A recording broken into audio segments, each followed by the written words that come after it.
Hello and welcome. Today we're looking at the latest version of a car that's become pretty common in Singapore, and it's the bread and butter of the brand worldwide. Of course, today we're looking at the all-new Mercedes-Benz C-Class. And if you haven't already, be sure to subscribe to our channel and hit the bell icon to get notified of all our future uploads.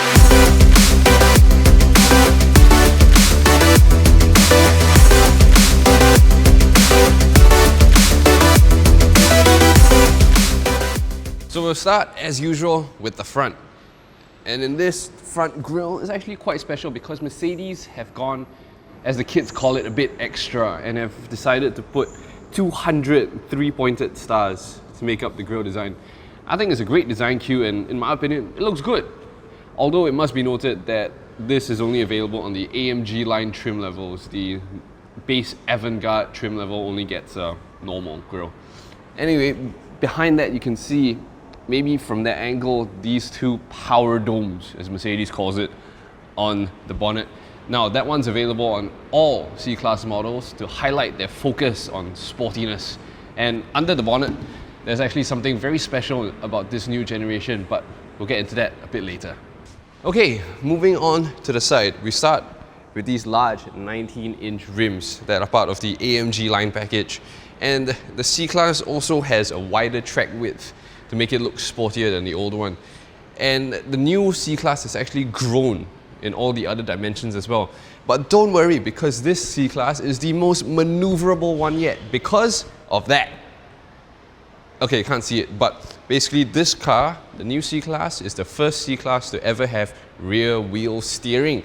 So this rear wheel can turn up to 2.5 degrees to help with turning radius or stability. Alright, so coming to the back of the car, we have the first thing, these new redesigned tail lights. And these are now two-piece, they go across the fender as well as the boot lid. And they have this very gentle curve to them and this kind of feather-looking design that I actually really like. And below that we have some fake air vents as well as the twin pipe exhaust. Ah! No, I'm just kidding, these are fake. They just stop there. But I'm sure the full-fat AMG version of this car will make better use of those. And now the favorite part of any car, the boot. It is electric, just press it and it will open by itself. And as you might expect from a smaller sedan, it's not the most spacious, but I'm sure because I'm a professional, I can still fit myself in. So in this configuration, I have some space, but if I wanted to, I can press these buttons and lower the rear seats so I can slide all the way in. So overall, the design of the new C-Class doesn't really break any boundaries, but it does improve upon a product that's been many years in the making. So let's see how it is on the inside now. So first thing, because of the increased wheelbase you get in this car, I do have extra leg room, foot room, wiggle room, you know, all of that. As for headroom, because this is quite a low slung car, as long as you're not unreasonably tall, I suppose, you should be fine in that department. Elsewhere back here, it is quite sparse. Well, the seats are nice.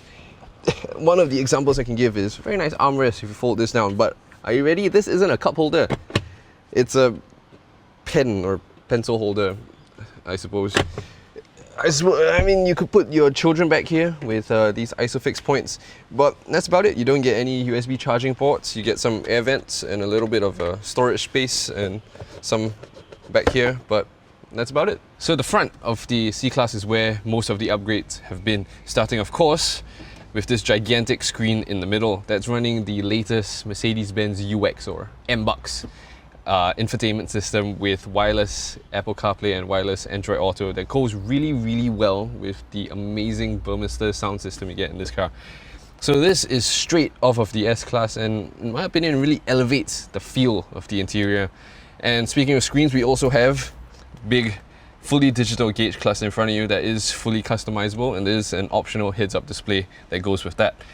Now, on the AMG line, I have the flat bottom steering wheel, but one thing I don't like are still Mercedes-Benz's choice of using these little touch pads as the things you use for the buttons. It looks nice, but it can be pretty finicky at times, and it can be actually pretty hard to choose exactly what you want.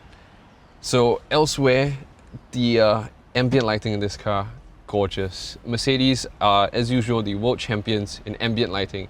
Sadly, you can't really see it because it is, daytime, but trust me, these look amazing at night.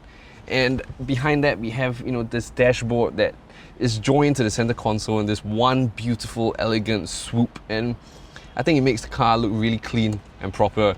As for storage space, we have cup holders, wireless charging pad, some USB Type-C charging ports, and in here in the armrest we have a bit more storage space and a couple more USB ports. So the interior of the C-Class is mostly very good, as you expect from a Mercedes, but one thing I would change is this color scheme. While the red and black is very sporty and aggressive, it also makes you feel very cramped and closed in. When I went for the press launch of this car, the one they had there had a white interior, and I think I would prefer that a lot more over this.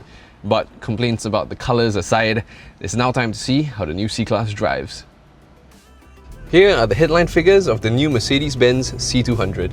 The C-Class is powered by a 1.5-litre turbocharged 4-cylinder engine with a 48-volt mild hybrid system that makes 221 horsepower and 300 Nm of torque. Power is sent to the rear wheels through a 9-speed automatic gearbox, and it will do 0 to 100 in 7.3 seconds and onto a top speed of 246 km an hour. Fuel economy is quoted by Mercedes at 14.7 km per litre.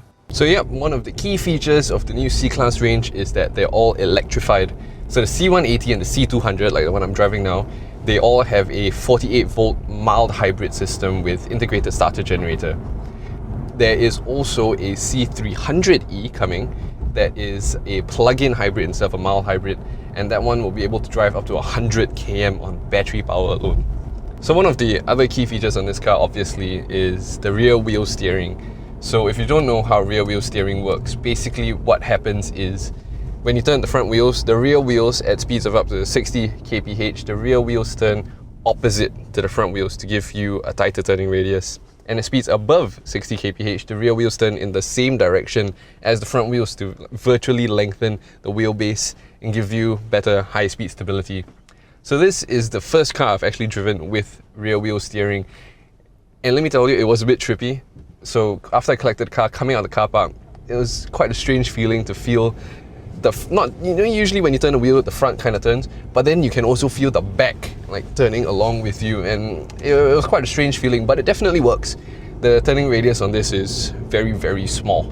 So one other really cool feature you can get on the new C-Class is augmented reality navigation. So how that works is this big screen in the middle can show you a live video feed from the front-facing camera, and then together with the native sat-nav from the MBUX system, it can superimpose directions, like augmented reality directions, onto the live video feed to show you exactly where to turn.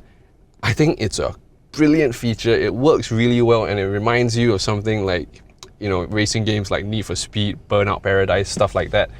And it's a fantastic feature. I don't know why, it's not more common. It's working right now, and it gives you these kind of stand-up arrows on the video feed of exactly where to turn, and it just works really well. Now, unfortunately, most people who drive this car, I think, will end up just using Apple CarPlay or Android Auto, so this feature will be relegated to, at best, a party trick, but it is a very cool party trick. So one of the things I must point out, and it's something I really don't like about this car, is the brake feel. So when you get on the brakes, the first about that much of the brake pedal has no feeling at all. When you get on now I'm getting on the brakes, I'm still on the brakes, I don't really feel anything until there, and then the brakes bite. Don't get me wrong, the strength of the brakes, perfectly fine, but the brake feel just isn't there. Other than that, the car handles actually pretty well. The car, even though it is only rear wheel drive, it almost refuses to break traction. There's a lot of grip, and the steering is on the heavier side, and combined with the rear wheel steering, this car's a very positive front end, and it just darts into corners.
while the new C-Class doesn't really do anything that's super groundbreaking, I think it refines an already refined product.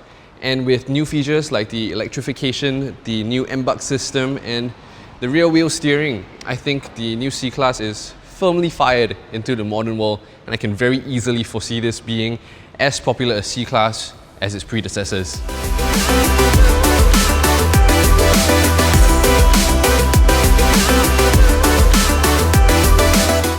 Thank you very much for watching this episode of mReview. As always, be sure to like, share and subscribe, and I'll see you again soon.